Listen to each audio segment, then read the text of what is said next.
আমার উপর দিয়া যে পরিমাণ জুলুম গেছে এগুলো তো আপনারা জানেন, অনলাইন অফলাইনে সব জায়গায়। আমার জুব্বা খোলা হয়েছে টাইনা, লুঙ্গি খোলা হয়েছে, এগুলো খুলে প্যান্ট শার্ট গেঞ্জি এগুলো পরানো হয়েছে, বিড়ি ধরায় দেওয়া হয়েছে, তারপরে ছবি তুলছে। আল্লাহ আল্লাহ, এই কাজগুলো এরা করেছে। এটা কেন বলতেছি শুনেন, কষ্ট লাগে নাই? কি মনে করছেন আল্লাহর দিকে তাকায় খালি কান্না করছি, চোখ দিয়ে অজরে পানি পড়ছে? একটা ছবি তুলছে বিড়ি সহ, এরা কয়েকবার ফেলে দিছে, আবার ধরছে, আবার ঘাড়ে ধরে জাতা মারছে, আবার চাপ দিছে, এরপরে ধরায় দিছে। আজকে সেই ছবিটা আমি ফরিদউদ্দিন মাসউদের বিরুদ্ধে কথা কেন বললাম, সেজন্য যারা কওমি অঙ্গনের দাবি করে, আমাদের ভাই দাবি করে, আজকে তারা আমাদের ওই রিমান্ডের ছবিটাকে নিয়ে ট্রল করে আমাদেরকে পচানোর চেষ্টা করে। নাউজুবিল্লাহ। এর চাইতে কষ্টের আর কি হইতে পারে বলেন? এর চাইতে কষ্টের। তাহলে কি আমরা মনে করব আপনাদের সাথে গোয়েন্দা সংস্থার লিয়াজও আছে? এটা কি মনে করব? কারণ এটা তো গোয়েন্দা সংস্থার কাছে সংরক্ষিত ছবি ছিল। এই ছবি আজকে ফরিদউদ্দিন মাসউদের বিরুদ্ধে আমি কথা বললাম। আচ্ছা, ফরিদউদ্দিন মাসউদের বিরুদ্ধে কথা বলবো না কার বিরুদ্ধে কথা বলবো? ফরিদউদ্দিন মাসউদ শাহবাগে গিয়ে আল্লামা সাইদি রাহিমাহুল্লাহর ফাঁসি চায় নাই? এমন একজন মাজলুম আলেমের যে ফাঁসি চাইতে পারে, একই শয়তানের চাইতে কম?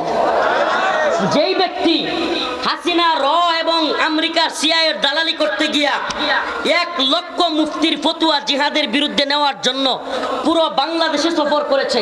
আপনারা আরো শুনলে অবাক হবেন, বাংলাদেশের একমাত্র আলেম যার পরিবারের ফুল সিটিজেন আমেরিকার। এরা সব আমেরিকান নাগরিক, এদের সবার আমেরিকার সিটিজেনশিপ আছে। কল্পনা করতে পারেন? শাহবাগের সেই নাস্তিক প্রেমী ফরিদউদ্দিন মাসউদের বিরোধিতা করলাম,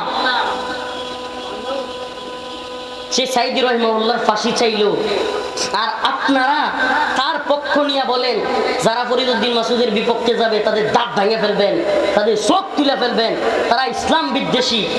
বাবা, আপনি ইসলাম এখনো মনে হয় বুঝেন নাই বাবা। ফরিদউদ্দিন মাসউদ নিজেই তো ইসলাম বিদ্বেষী। অনেকেই হাসিনা সরকার থাকতে, আল্লাহ লিখে রাখেন, কারাগার থেকে বের হওয়ার পর হাসিনা গভর্নমেন্ট থাকা পর্যন্ত আমি একদিন অনেক আমার বিরুদ্ধে কথা বলা হয়েছে, অনেক কুচাকুচি করা হয়েছে, একটা লেখা দেখান কোন আলেম কিংবা কোন দল কিংবা অনেকেই ভুল করছে কিন্তু আমি সমালোচনা করছি, দেখাইতে পারবেন না। কিন্তু এখন যখন হাসিনা চলে গেল, এখনো আপনারা এই নিফাকি চরিত্র করেই যাবেন।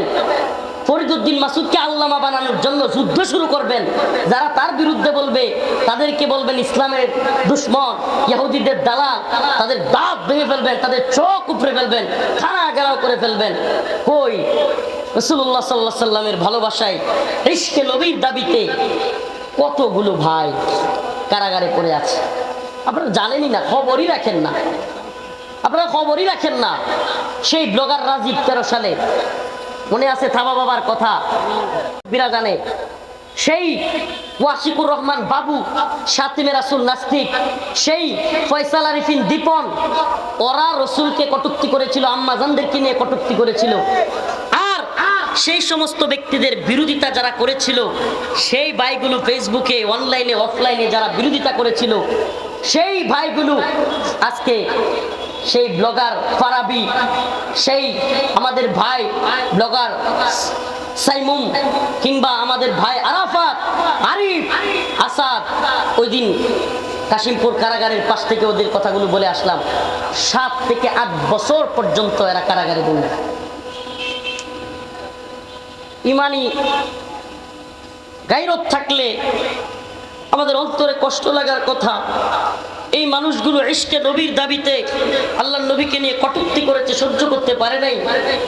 আর এরা আল্লাহর নবীর ভালোবাসায় চলে গেল, আল্লাহর নবীর ভালোবাসায় কথা বলল। এই জন্য এদের এক একজনের নামে, এক একটা যুবকের নামে 2টা 3টা করে ফাঁসি লাগছে।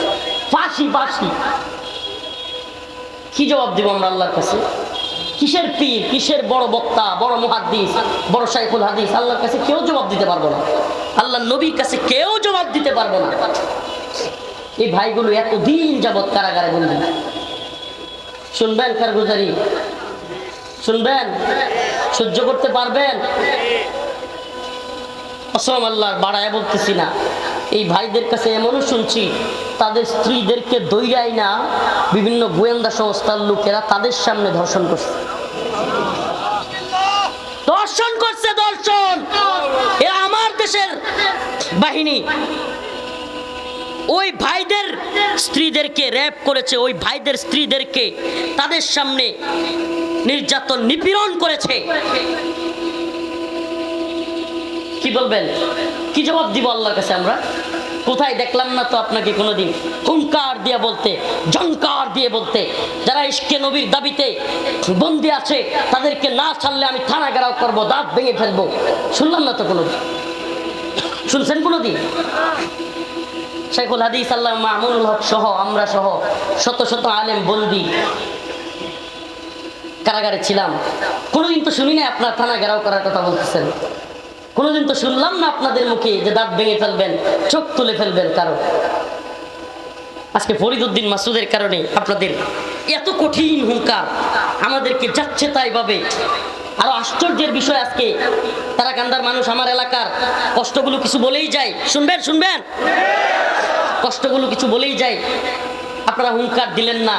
এমনকি আমরা ভিতর থেকে শুনি, আমি সরকারকে বলবো, সরকার যারা অপরাধী তাদেরকে ধরে, যারা নিরীহ, আমি আবারও বলছি, আর নিরীহ তাদেরকে ছেড়ে দেয়। তা আলেমদের মধ্যে কেউ কেউ অপরাধী ছিল নাকি? তাহলে আপনার ভাষায় আলেমদের মধ্যে কেউ কেউ কি ছিল? অপরাধী ছিল। আলেমদের মধ্যে কি অপরাধী কেউ ছিল না? আল্লাহর জন্য সবাই। এ বাবা, সত্যি মনে করবেন, আল্লাহর জন্য নাকি অপরাধী? কি বলবেন? অপরাধী। এরপরে বলে কি কি মনে করছেন সরকারকে ধাক্কা মেরে ফেলে দিবে না, সরকার বসে থাকবে? তার মানে আপনি কি করলেন?